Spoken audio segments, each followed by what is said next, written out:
Right, this is Sky Power Radio and TV Services Studios, West Yorkshire, Leeds, Tencel Mount. As promised, today we'll be having Mr. Mustafa Njai, Taft Construction, Taft Gambia, Taft Global will be with us here in studios at the moment to take us through the Taft Global or Taft City back home in the Gambia in Gunjur. Mr. Njai is here with us in studios. We'll be taking us through this in details. Listeners and viewers, wherever you are on this planet Earth, my name is Mustafa Jame at the seat saying good day, good afternoon to you wherever you are on this planet Earth.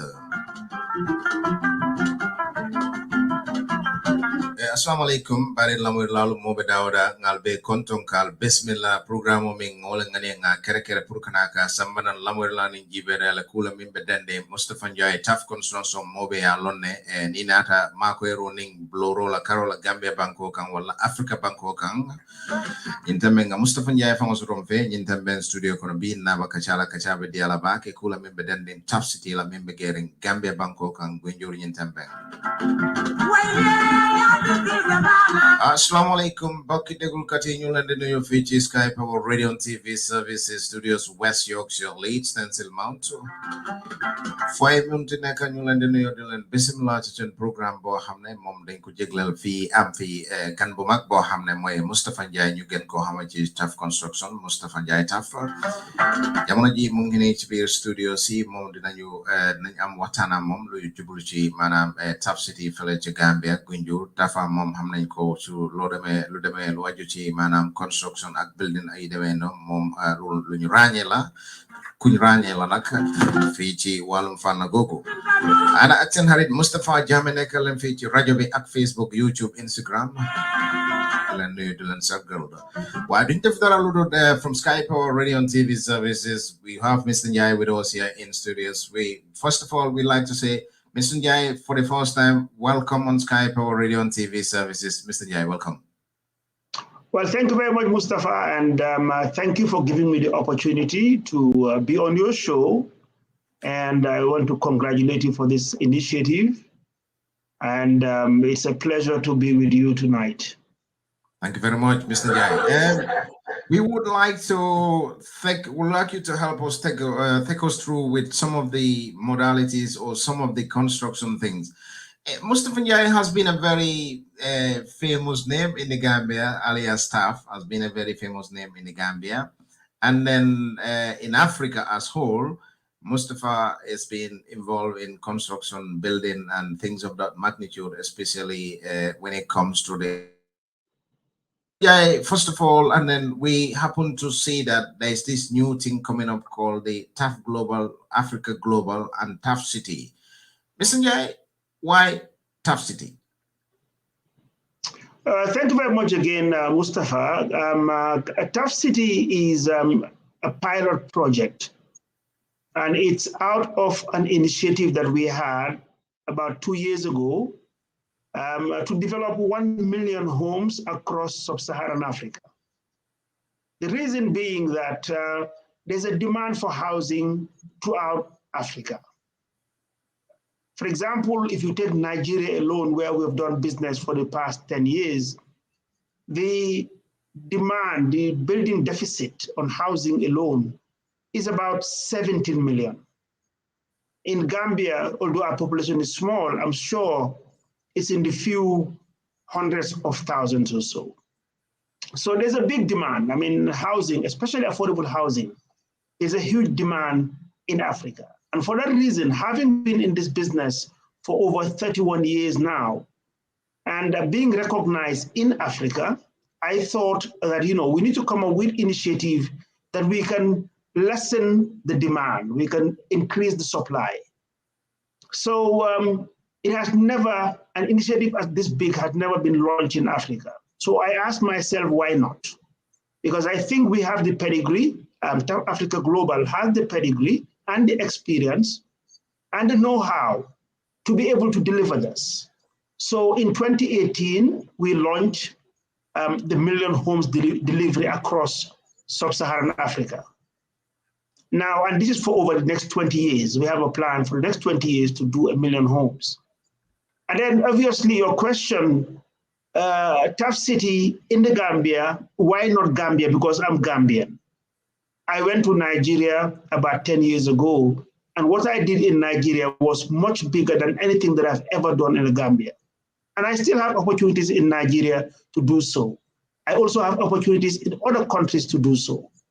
But as they say in English, charity begins at home. And I am a proud Gambian, and I think that I am a made in Gambia product. Everything that I've learned, everything that I've earned, everything that I own, comes out of the Gambia. So if I'm doing anything as good as this, why should I not start it from the Gambia? So this is the reason why we're starting it from the Gambia. But it's a program that we are launching all across Africa. So it started in the Gambia, but it's across Africa. Yes. Why Gunjur? Well, obviously for the size of land that we require, we needed to get out of the most densely populated area where people are interested in.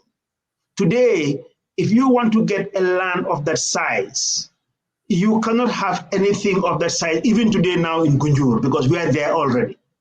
So because this was planned, ages ago, I started buying since 2016, since 2017, I started buying parcels of land together because we are looking at about 500 hectares. Now, 500 hectares for the layman and a Gambian, it is twice the size of Banjul. Banjul is only 245 hectares. So you can imagine how big the chunk of land is. So we planned it and quietly started buying the land. The land was bought, and the land was bought from different cabilos. And now, not only have we bought in Gunjur, but also in Sifo. So Taft City is situated in both between Gunjur and Sifo. So, and that's the reason why we were looking for land that is affordable also. So we gradually bought and we're building it up, and we are still buying. We're still negotiating, although the price is going up, but we're still buying. And that's the reason why we found ourselves in Gunjur, because the price at the time was affordable, was reasonable, relatively. So, and the site is excellent because you drive on a good road. It's between Brikama and Gunjur, and all the road is all tarred. The vegetation looks quite good, because it's supposed to be a green city. We wanted somewhere with a natural vegetation, which we are not going to destroy. So that's the reason why we found ourselves in Gunjur. Some environmentalists might go with the ideology of how about the flora and fauna? Have you put that into consideration? Well, we multiply it. We are building more than what we found there. If you listen to some of my interviews, I have been importing actually certain species of trees outside of the Gambia. For example, there are certain palm trees that I brought from River State in Nigeria. Those big trunk, nice palm trees. I flew over 2,000 species of them, over 2,000 seedlings. I have some rain trees that I have been multiplying, which was brought from Trinidad and Tobago. And we have also a policy that we don't cut down any tree. We don't cut down any tree whatsoever. But where we have to, for example, if it's in the middle of somewhere where an edifice should go, we replace that tree by 5 more trees. So by the time the city is ready, it will be greener. It will be greener than what you see at the moment. So we don't have any concern about the environment. It is our policy that we don't cut down any trees. And it is something that we have been doing since we started mass estate development in the Gambia. If you go to Yarambamba, which is our first mass housing, there are more trees than anywhere else. On both sides of this, every street at 6-meter intervals, there is a fruit tree. If you go to Burfoot Gardens also, you have a lot of fruit trees, over 1,600 fruit trees. So it is our company policy that we don't destroy the environment, but instead we enhance what we find there. What benefit would this bring to the community? Well, when you do these projects, number one is employment. And as we know, the biggest problem we have today in the Gambia and also in West Africa, in Africa in general, is youth unemployment. I don't know whether you are aware, but within our foundation, to start with our foundation, we finance the foundation ourselves. 1% of our annual revenue goes into our foundation, not out of our profit. Revenue, meaning every 100 that comes into our business, 1 goes to the foundation. And that's what we have been using for the different initiatives that we've been putting in. So within the foundation, we have a skill center, a Taft training skill center. Actually, if you watch today at 8:30 your time, we on our YouTube channel, you will see that I have a program today on the Taft Hub, what I call the Taft Hub, with 25 young Gambians who are being trained as masons. And I am training them myself personally. I'm involved. So for the benefit of Burfoot, if you go there, for Gunjur, sorry, if you go there now, 48% of the total staff that has been employed are people from Gunjur and C4, and they are women. Because we are also very concerned about gender equality. So, and I can feed you with all these pictures. If you follow me on my social media pages, you will see it. That we don't only employ the locals, but we empower the women. And we have plans, as we can see, because the women are very hardworking, that I must tell you. I am extremely surprised and happy on how hard these women work. They work very hard, they earn very well, and now what we are considering is to train them on hard skills. In the very few years to come, those women will be carpenters, they will be masons, they will be electricians, they'll be plumbers, because they are trainable. So we provide employment to them. Not only that, we provide business to the community. Again, Mustafa, business or anything in the world is like the game of soccer. You don't sit down and wait for the ball to come to you. You go for the ball. So anybody who's living within the area and you have a service to render, which is competitive, then you should come and look for it. We don't go and look for you, because at the end of the day, this project is in the Gambia. And any Gambian that can offer a service that is competitive, it will be offered to you. But we want to encourage those who come from the community to come around. Employment already is being created and they're being employed, but also other businesses. For example, if you want to supply aggregate, if you want to supply sand, if you are serious that you will deliver, why not? But that's up to you to come up and say, look, I can offer this service, and then you will compete like everybody else. But I think it's of great benefit. And remember, once the city is built, there are a lot of other demand that you will have, because you will have a lot of employment that will come out of there and businesses. So the people around there who are very close to the project should be able to benefit, but we expect them to get up and come and look for it. A very good example, those ladies I told you, I will tell you the story. 2 ladies came to me one day. They came to us and said, well, they said, Mr. Taft, we are looking for a job.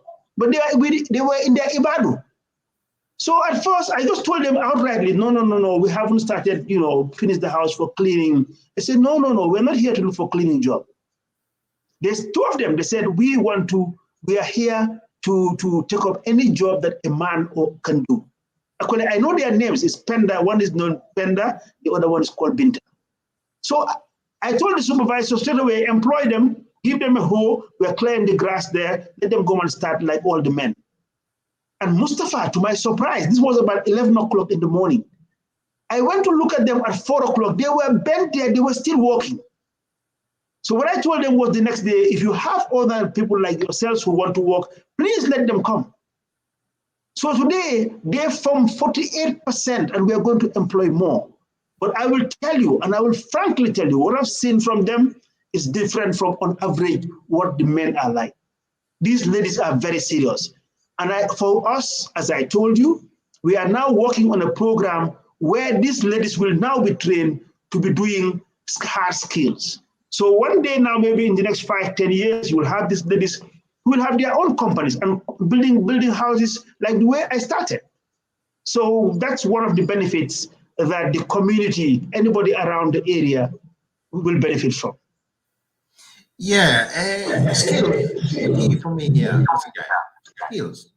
Are you planning skills in today's because the mindset of average Gambian, they're into this quick money, quick earning, eat, finish today, not like the future. What plans have you got for people working under you or working in that Taft city? What plans have you got for them when it comes to skills and then development and the way forward for them and their mindset? Well, I told you already, Mustafa, that we have a Taft training center. We have a skill center to train people. And if you watch it, you should watch after our show at 8 o'clock your time, watch the Taft Hub on YouTube and you will see. We have them, we're paying them to be trained. So our plan is, and as I said, is across the board.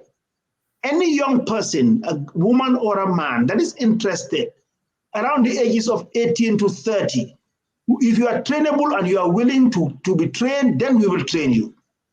We should avoid, again, Mustafa, the issue of entitlement. And that's one of the things that we have with the youth.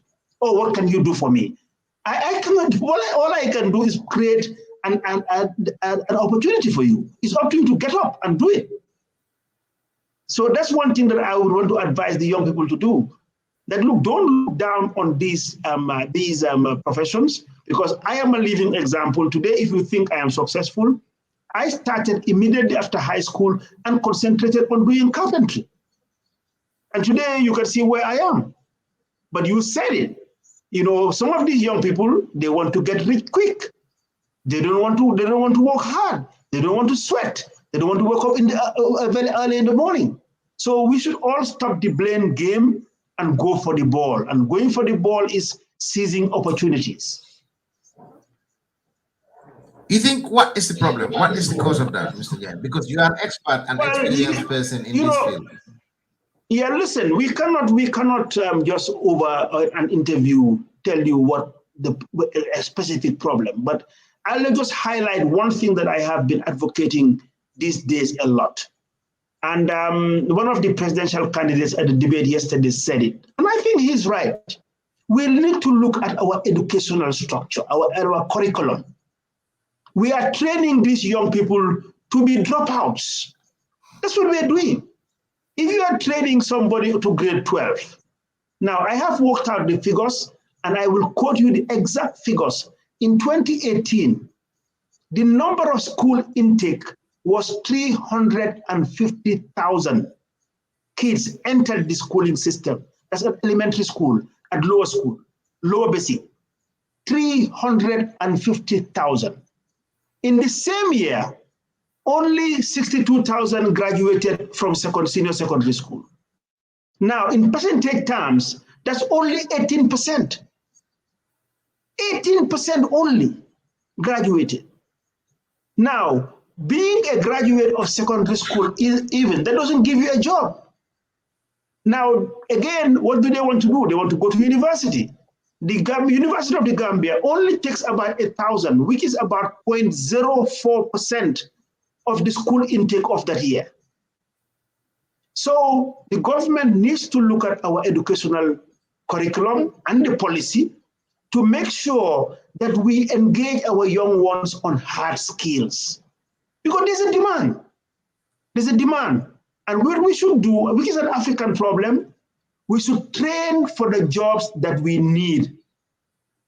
We should train for those and not to train for the jobs that we don't need.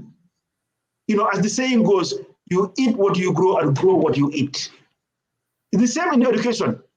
We should, because today, anybody with hard skills, be it carpentry, masonry, auto mechanics, bakery, whatever you name that people can work with their hands and do it privately, there's high demand. And there's a lot of money in it. The average mason today, if you're a very good mason, you will take home every month, maybe net about 20,000, 25,000. That's a lot of money. But you must be trained. So the foundation, the fundamental problem we have in the Gambia is that we concentrate on training these kids, teaching them all these subjects, chemistry, physics, biology, you know, all the science subjects. Then they go into the humanities, literature, you know, African studies, blah, blah, blah, history, you know. Hardly do they go and study carpentry. I am here, if I am seen as a successful Gambian, I did carpentry at that age. And it was out of carpentry that I went and got employed in a building, in an international building company that I got my training from on the ground. Then I started being a builder, a surveyor, an architect, you know, but it took some time. So, Mustafa, I think we need to get our government to sit down and change before it's late. The reason why we have so many kids who are unemployed, who are more or less drop out, is because of what they are taught in school. They are not being trained to be employed. They are trained just to have the basic of education. Even these days, we know that, I mean, a senior secondary school graduate, with due respect to them, would hardly write you good English. So we need to stop. A good example, and this is more on governance, a good example is Rwanda. When Paul Kagame realized that as a French-speaking country has its disadvantages, when most of the world speak English, he dropped it and switched from being a French-speaking country into an English-speaking country. So, you know, that's what leadership does. We want to call upon our leaders, our political leaders, because those are the ones who drive our policy. They need to change the school curriculum. And the sooner they do it, the better for all of us. Otherwise, we will always have, you know, personnel, these jobs that we need, importing them.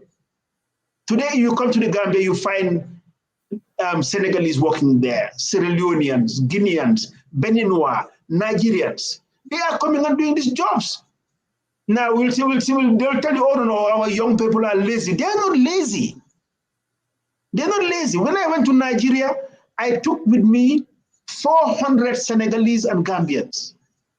Actually, all my engineers, the top engineers, about 12 of them were all Gambians. And they were young people who were trained in GTTI. So they're not lazy. It is the way they have been trained. And they also have societal problems. The society also creates them. So government is the one who should take the lead. That's why we elect them. That's why we put them there. They need to look at the curriculum. They need to look at the curriculum. The curriculum is not serving us well. What we need today in the Gambia are hard skills. And we must change as soon as yesterday. Otherwise, you are piling up as a lot of young people. They finish school at the age of 18, and then what do they do? Even if you have the best of passes and you haven't been to university, who will employ you? The last time I heard, you know, some complaint, I think it was on one of the social media handles, that the political science graduates from University of the Gambia are complaining that nobody employs them. But let us face the fact, Mustafa. If somebody who studies political science, what can he do in my business? I am not looking down on it or anything, but let's just face the fact. So we need to train. If you ask me what the problem is, that is the first problem. That's the fundamental problem, that we need to change our curriculum. And the sooner our policymakers and our political leaders change, then the better for all of us. The fundamental change is the curriculum. Yes. Mr. Njai, have you done anything about this? Well, I told you, all I have is to do advocacy. As you know, we have TAFCON that we have held about 5 times. And what we do is we take issues like this, discuss it at TAFCON. We invite government, we invite the private sector, we get the people from the diaspora, Gambian experts, we discuss it at that level. Then we prepare reports and then circulate it. And these were discussed at all these. In my own small way, as a private sector operator, I have told you that I have a training institute where I train now young people to pick up hard skills. But I am just one private company. We need to change the numbers, and the numbers is a policy issue. It is not something that somebody from the private sector can change. That is why you have governments. They set up policies and implement, and we can then have partnership. This is getting interesting. A friend of mine, who is here, is office. Mr. Walker is saying, very inspirational. Well done to you. You're doing a great job. Wow. ML Dabo is saying some good comments going on at the moment. But what I want to say, Mr. Njai, is this city, when is it planned or estimated to be ready? How long will it take to be before it's ready? Our projection is that it will take 20 years. Nobody can build a city in a short time. Abuja was started some 30, 40 years ago. They're still building it. There is no city, that can be built in a very short time. You build it in phases. So the Taft city is made up of different estates. Let me just tell you why it is called a city. Most of the time, what you see in the Gambia are estates. And we are beating our own record. I mean, the biggest estate that has been built in the Gambia is the Beaufort Gardens, unbuilt houses. In Beaufort Gardens, we have close to 500 something or 600 built houses.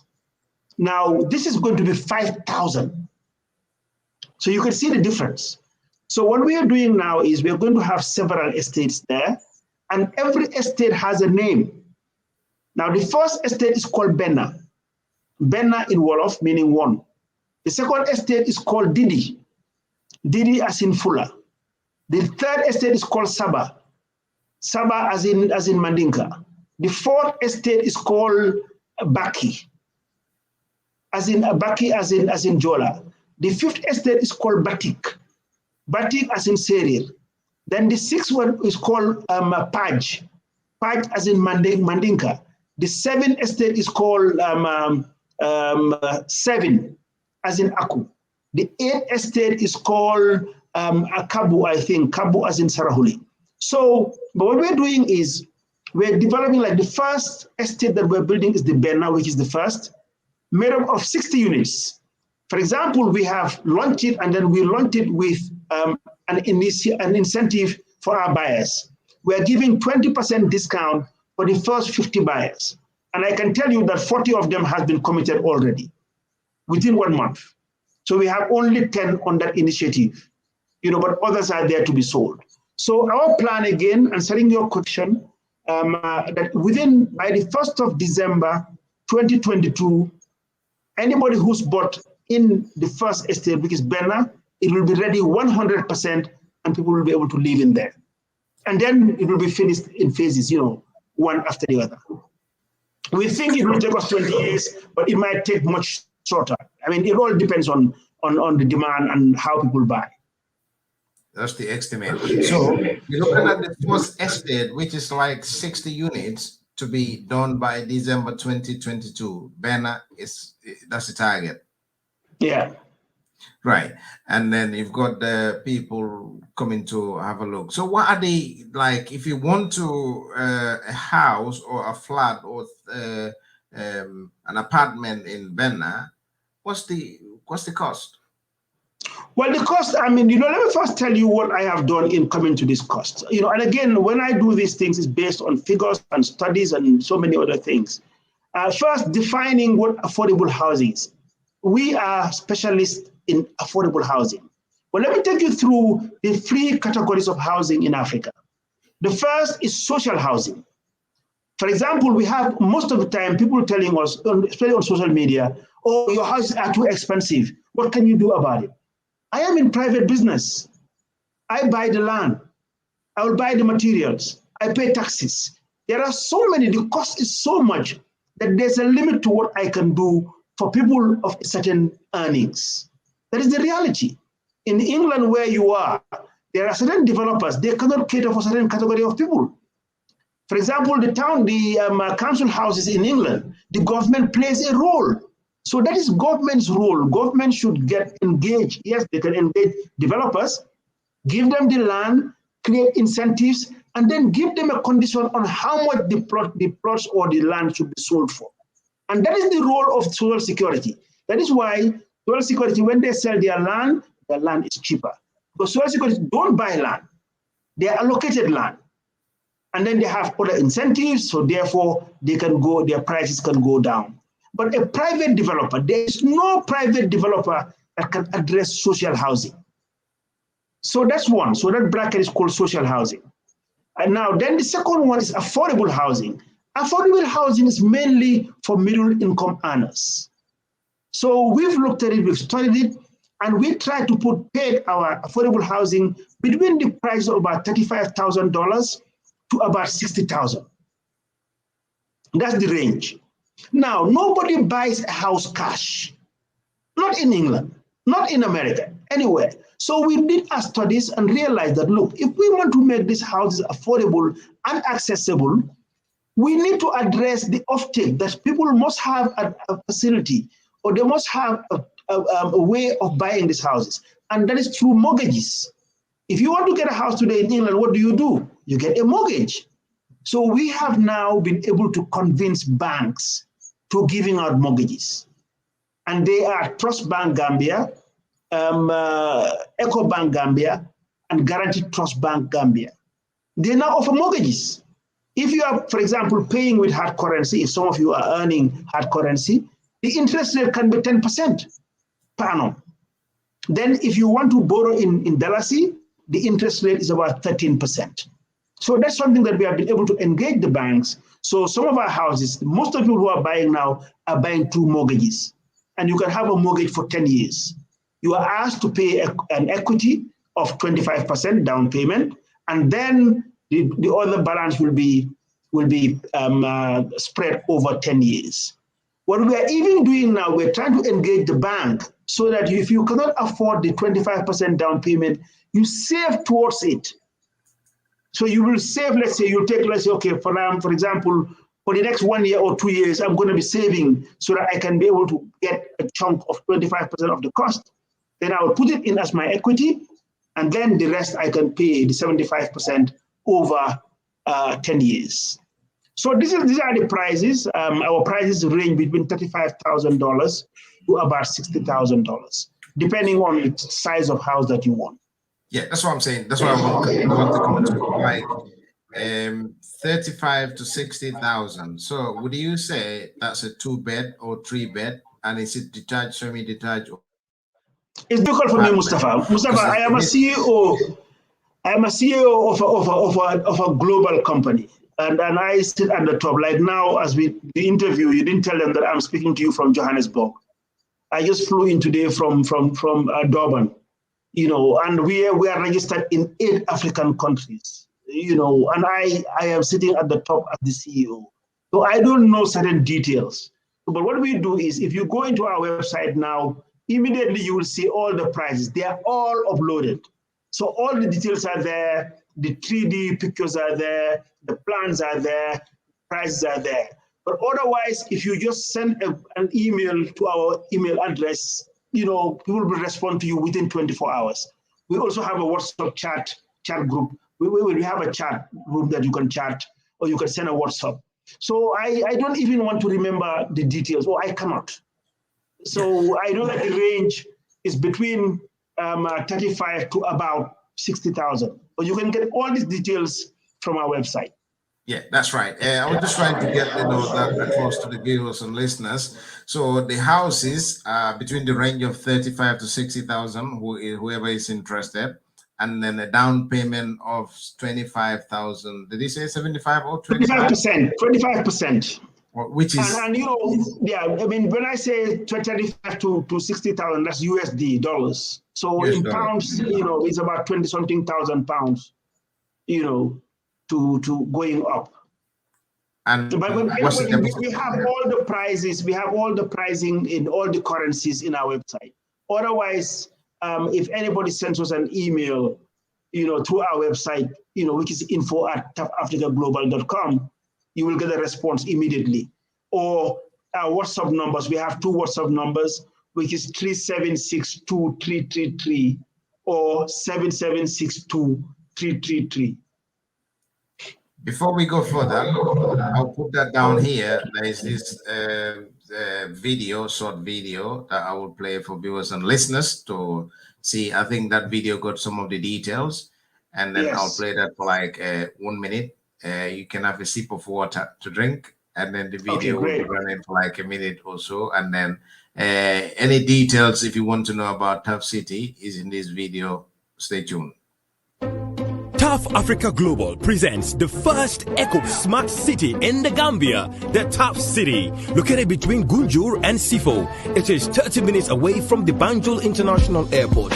At Taft City, you will be able to live, work, play, and shop in a healthy multi-purpose community.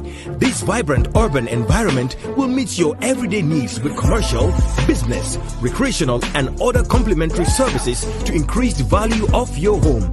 With up to 5,000 units of affordable homes on a 500-hectare land, Taft City will be twice the size of Banjul.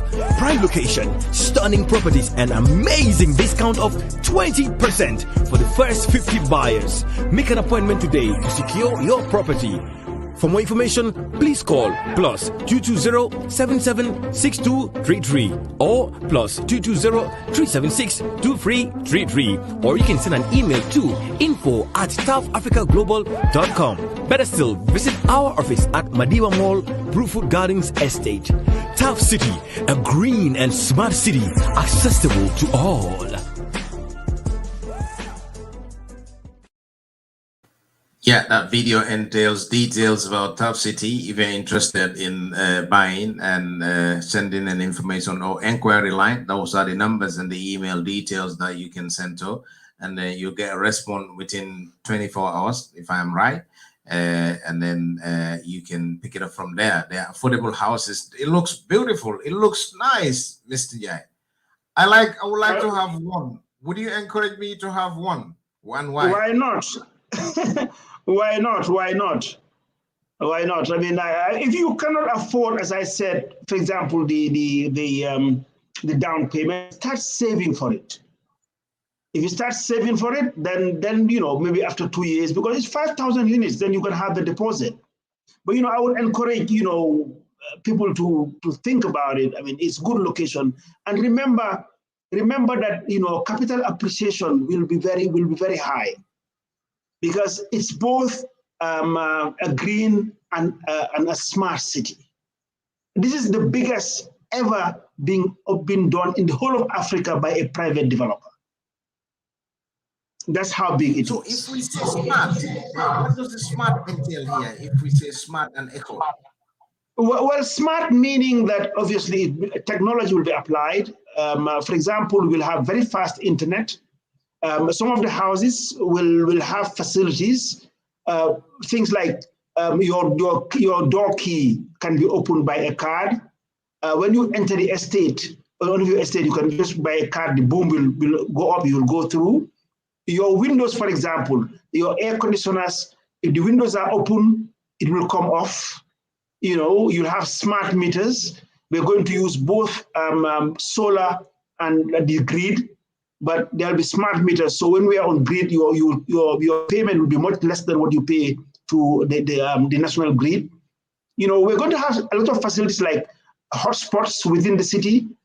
Quite a number of things will be technology driven, and that's what it means by being smart.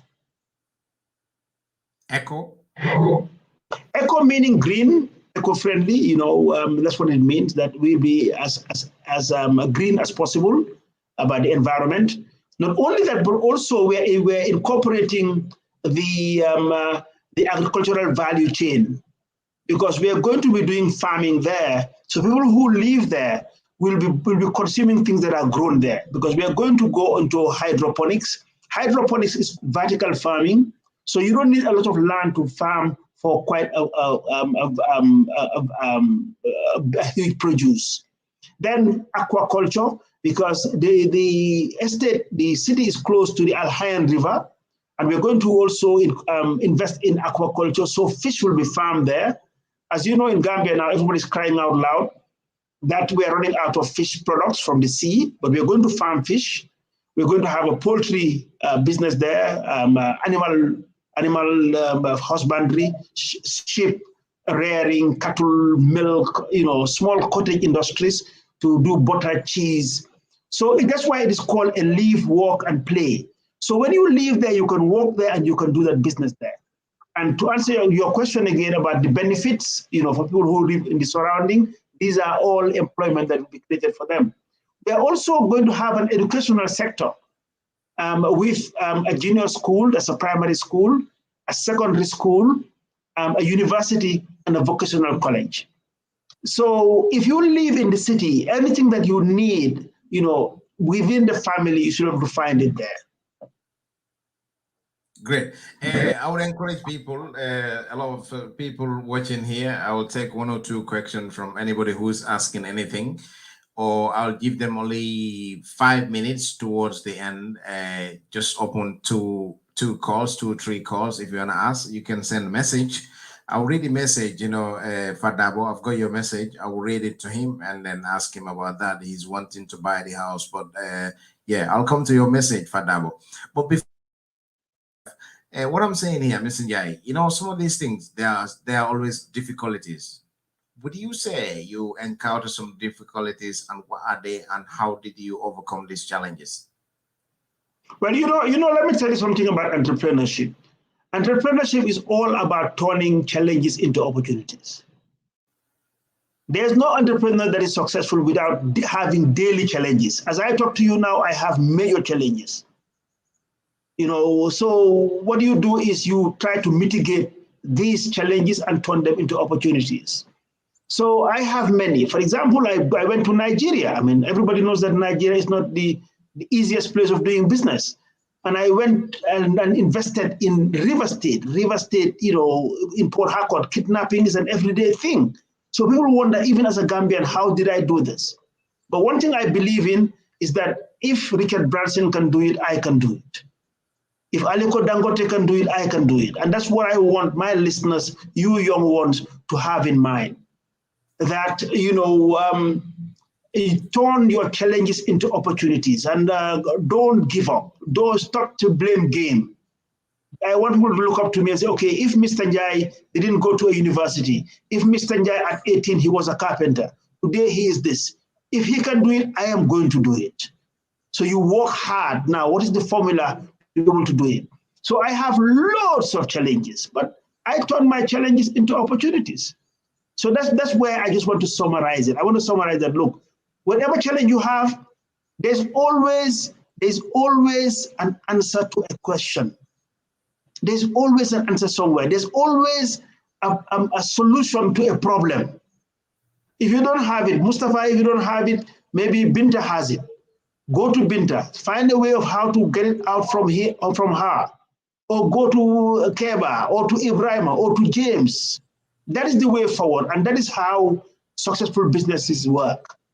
You will always find challenges. So I have had lots of challenges in my life, and I continue to having challenges, but I overcome them. What's your secret? Hard work and honesty. A question from Junadabo says, ask him what will they do? What will he do for a group bias? I am an I'm organizing for group buying for phase 2. What would you do for them? Go to just call the numbers that are on the screen, the ones I gave you. I have my executive sales executives are there, and they will offer. There are offers that we give out. We give out discounts. You know, for example, if somebody wants to buy cash, we give you a discount, obviously. If you come up with a group and a number, you negotiate. You know, there's no hard rule to these things. So, but I am not the one who can tell you. I am not the one. I mean, you'll be surprised how much I know about the business. I tell people a lot of the time, the last time I signed my company check was 10 years ago or 12 years ago. I have accountants that are trusted and they do the job. All I have is just a summary of things because I am the CEO. I am a visionary. I have time to think about expansion and do other things. So I don't bother myself with other things that are other people's responsibility. So just contact the number and they will get back to you. I think that answers your question, Fadabo.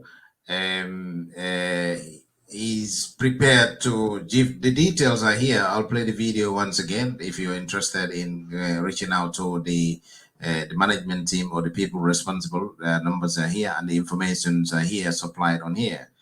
Mr. Njai, if we would say Taft City in the Gambia for the first time, it has so many incentives and benefit for the Gambians. Are you getting the same thing from the Gambians or the African communities? Are you getting the same thing from people? When you say people in the Gambia or outside the Gambia? People in the Gambia and outside Gambia, both. Well, in the Gambia is very positive. You know, honestly, I thank God. I mean, Mustafa, Gambians, I know that people at times, they will tell you, no, why no, boy, Gambia, Niramel, or Gambia, man, I am a very positive person. And that is why my slogan is Gambia, Nafadem Diakuya. Man, I am an optimist. You know, challenges are here in the world. The Prophet Sallallahu Alaihi Wasallam, we are Muslims, had more problems than us. And he was sent by God, Allah subhanahu wa ta'ala was sent him. He's in the 5 pillars of Islam. And he had problems. He was born in Mecca. He died in Medina. He left Mecca for Medina because of problems. So who are we not to have problems? So, but what is important in life is to keep your head up. You will fall, but when you fall, rise up again. So for me, I am very optimistic. And as I said, I mean, my slogan, those who follow me will know that my slogan is Gambia Nafadem Diakuya. Man, I'm not a negative person. Yes.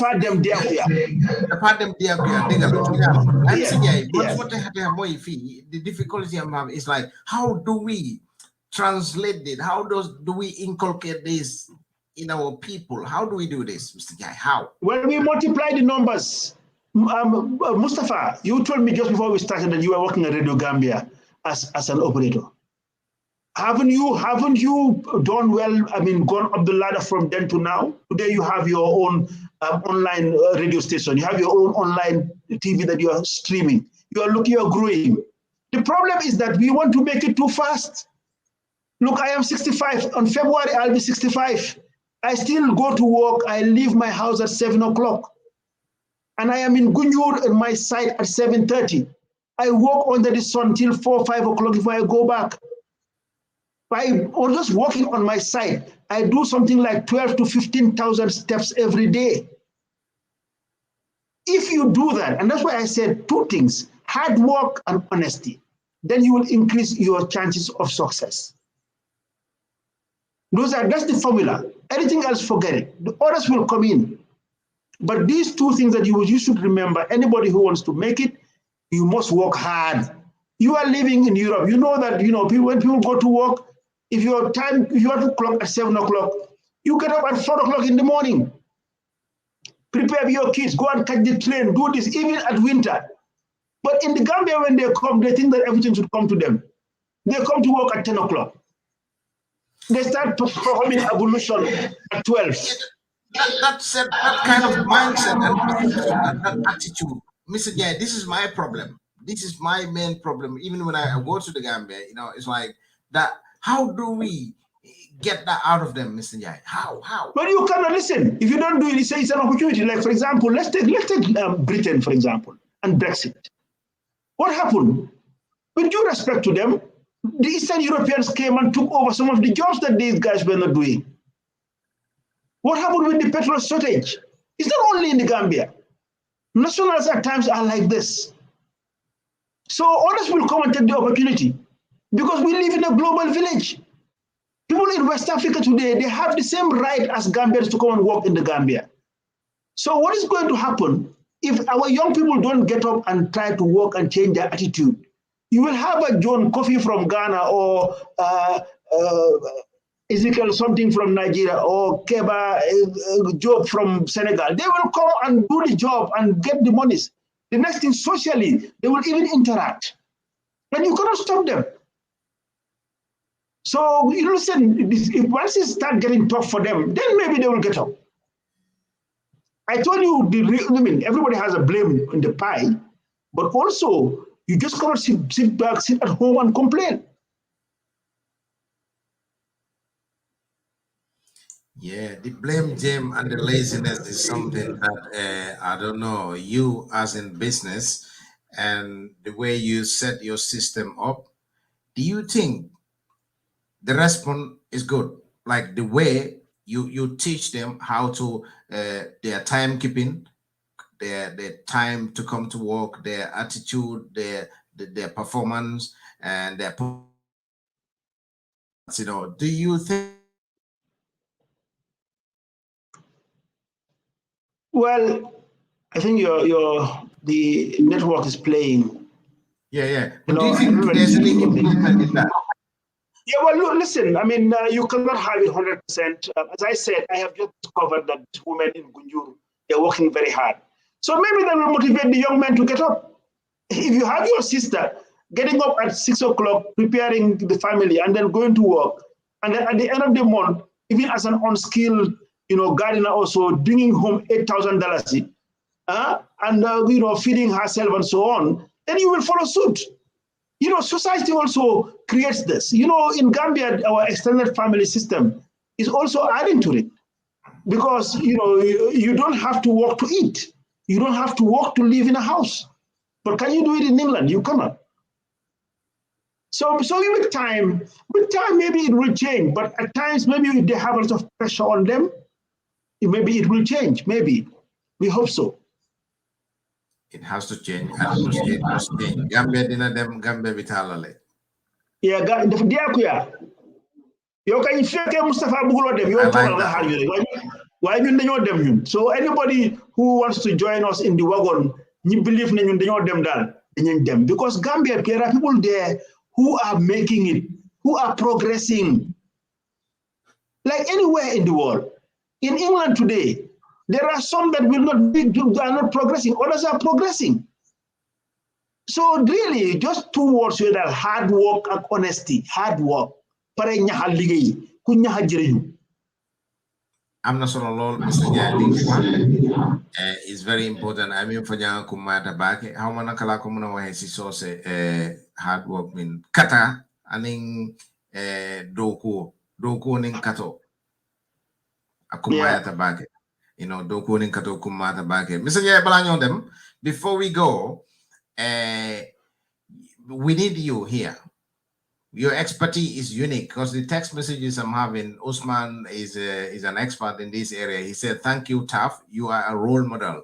A lot of comments, some good comments that I'm getting here. But Mr. Njai, before we go, your thoughts, your final thoughts, your perception, your advice, what would that be? I don't know whether you know my Twitter handle. My Twitter handle is Youthman. I am very much committed in dealing with youth, and for me, my life is about leaving a legacy. I want to leave a legacy, and I think the best way is to engage the youth, to help them, get them out of where they are now, and mainly is employment creation. If you create employment, you will create wealth. So, for example, we think that throughout the lifetime of the project, the Taft City, there will be 60,000 direct jobs. There are some people, for example, in Taft, somebody who started as a driver, Mustafa. Today he's a surveyor. And when we celebrated Taft at 30, we gave him a house because he worked for us for almost 28 years. He started as a driver. He didn't go to school. Today he's a surveyor. So that's what we want. Our advice is, again, I cannot stop just hammering hard work and honesty, hard work and honesty. Don't look down on anything, because at times, most of the time, the things you look down upon, that's where the opportunity lies. Again, we on our foundation, we have the Taft Leadership Academy, and we try to teach these young people, as fellows, to have certain key values of life. And maybe I want to share it in your platform. Now, these values, so that you can remember, is ICE, FADE, CHIP. ICE, FADE, and then CCHIP. So that you can remember. That's the acronym. ICE, ICE, then FADE, FADE, then CHIP, CCHIP. What it stands for, that as a leader, as an entrepreneur, any young person who wants to grow, you should try and get these values. If you get these values and you practice them, I can assure you, you will be successful. I stands for integrity. You must be a person of integrity. Integrity, xam nga moom mooy lan wolof mooy jom. Nit dafa am jom, nit dafa am lu moo bañ. Ne man kat, okay, man Mustafa Jaide, jóge na Mustafa is Jaide or Jammeh? Jammeh. Mustafa Jammeh. Okay, jóge na Gambia ñëw, dama ñëw ut si fii Angleterre, dëgguma fi, bugguma kenn dégga ma si naka sudul noonu. That's an integrity. Nga ne man daal lii waruñu ma se dégga na dugga naa ci. So somebody, man duma sàcca, man duma tapale, duma fen, loolu mooy integrity. Jom, loolu mooy jom. I for integrity, I for integrity. C for commitment. Nit si looy def dang say déggu. You must be committed to it. If you have commitment, then you are a good leader, success will come. E is empowerment. Niga and langana empower. Because anything that you do, you as a leader, you have to be followed. You have followers who are behind you. So for example, me, I just told you that certain things I don't know. If you ask me, I don't know how much is in our bank account. Because I have my financial controller who controls it. The general manager signs and the financial controller signs. So I don't need to sign. I cannot be everywhere. It's not my business. So you must empower the team if you are in a position of leadership. So that's E. Then FADE. F is for futuristic vision. You must be looking forward. I know that, for example, a lot of our leaders today, we must take a little bit of politics. 4th of December, we're going to elections. We should ask these 6 candidates, what do you have for Gambia in the future? That's what we want to hear. We don't want somebody to tell us that, look, in the next 5 years, we are going to do this or that. We want to be like Rwanda. We want to be like Dubai. We want to be like Singapore. And every good leader should have a vision of nothing less than 20 years, 25, 30 years. So it's out of that vision, that giant plan, then we will now implement and then have them into phases. And that is why a leader must be futuristic. So futuristic vision as F. A, accountability. Don't want to, because I am the owner of Sky Power, whatever I want, I will do it. No, you must be accountable to the group. You will be accountable to yourself, doing what is right, knowing that, you should not do something wrong. So accountability. D, decision making is very key for any leader, any good entrepreneur. You must be able to take a decision at the right time. If you wait and don't take a decision when it's late, then you miss an opportunity. E, again, as empathy. Empathy, you know what empathy means? Yes. Meaning that putting yourself in somebody else's position. For example, I have just told you that these young people, it's not their fault 100%. The policy that is training them is also to be blamed. So I am putting myself in their position. Or I cannot just compare them with my own kids. My kids were lucky that they were born from a family, from a dad that can afford to pay their fees and take them to the schools that they require, or the best schools. But I must also put myself, or my kids must put themselves in the shoes of those kids, of those their contemporaries, whose father cannot afford that at no fault of theirs. That is empathy. So a leader must be empathetic. You try to understand why. So that's E. Then C, good communication. You must be able to be able to communicate. Then the other C, I said commitment. And then H, honesty. You must be honest, and you must be honest with your own self. Honesty is about one's inner self. Not because nobody is seeing you, then you do whatever you want. When you go out in the public, it's different. That's not honesty. You must be honest. They say, look, okay, I am honest. This thing, I will not do it. Very close to having somebody with integrity. Now, if I'm dealing with you, like I gave you my word that I was going to grant you an interview, I made sure, actually, I went out for dinner. I told the guys, no, I have an appointment, I have to be there. So you need to be honest with it. Be honest. I'm sorry, I cannot do it. But you must be honest, and you must be honest in every relationship that you have. Then innovation. You must be innovative. I just told you now that we must change our educational system. Why should we still follow the same curriculum that was there in the Jawara days? That was about how many years ago? Oh yeah, Jame days. The world is moving. The world is about innovation. It's about disruption. We must be somebody who will disrupt things. Today, here you are. I'm sitting in Johannesburg. You are sitting in England, and we're having an interview. Just imagine 20 years ago, this would not have been possible. And then lastly, P is being passionate. Passionate is loving what you do. Yes. Somebody who's passionate about something is somebody that will succeed. You see me now, as I told you, at one time I said I was going to retire. But it took me about some few months and I went back to site. If you find me on the side, you will think that I am 30 years old because I love what I'm doing. So you have been a broadcaster since Radio Gambia. You are still doing it because you love it. So that's something that you must also have with you to succeed. So actually, I can go through the texts that are coming because I'm following you online. I know who's connected. I saw some of these things. I mean, the guys who are engaged, I can respond to them. Yeah, some of the comments. Usman Jawara is thanking you. You are a role model. Thank you, Usman. Omar Esaho, what is the plan of Taft City in Gunjur's plan with regards to keeping the environment green? That I have responded already, isn't it? Yes. So I will not repeat myself. Do they have any plan in keeping the trees there and having the landscape design center around the natural beauty of the area?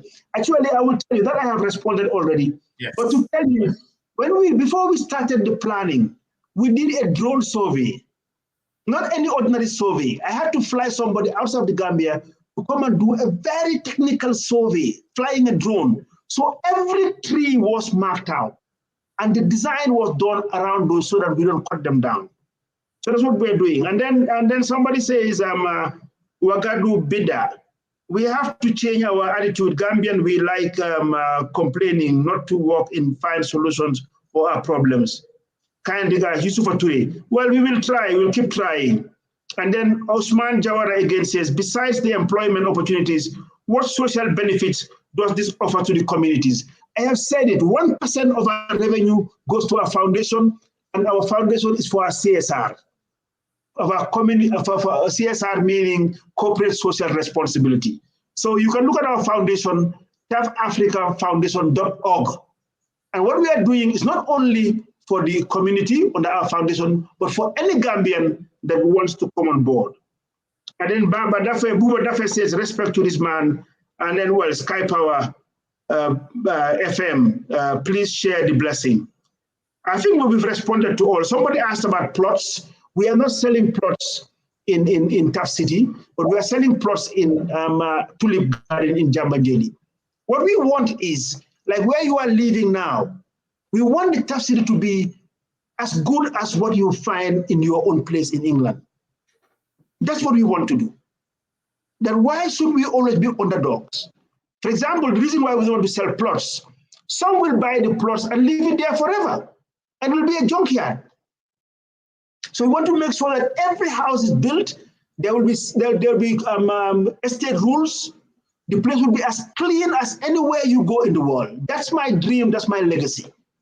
So it doesn't mean that because you are coming to live in Taft City between Gunjur and Sifo, you should think that you are living in a village. No, no, no, no, no. The place should be as good as you are living in America, or you are living in Dubai, or you are living in England, or you are living in South Africa. We have to prove a point that we can do it. So that is why everything we sell is built. I think I responded to all the questions.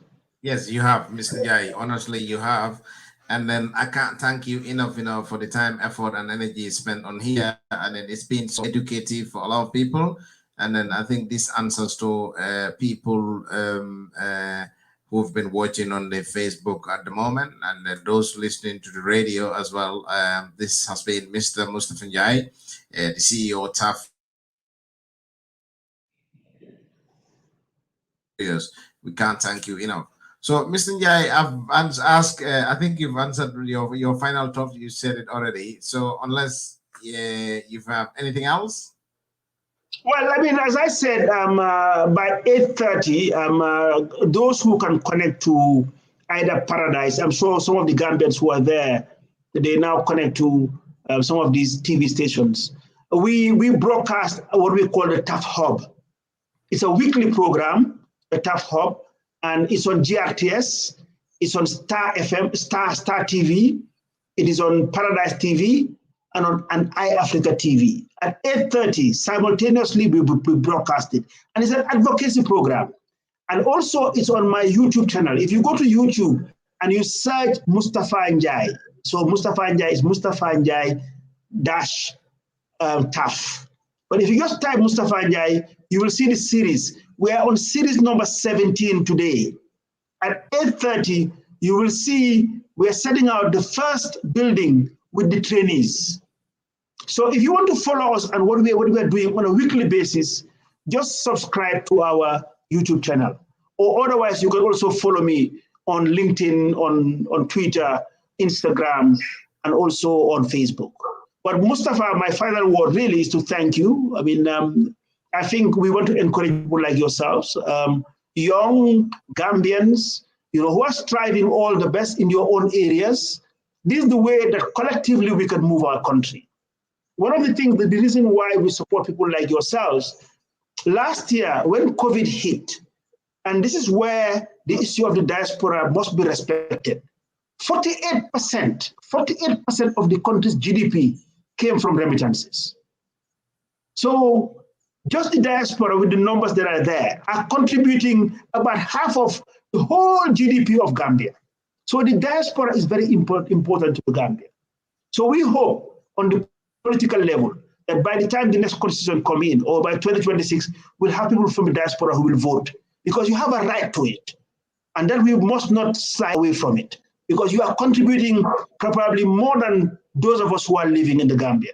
So I want to thank you through your radio, through your program, all you members of the diaspora.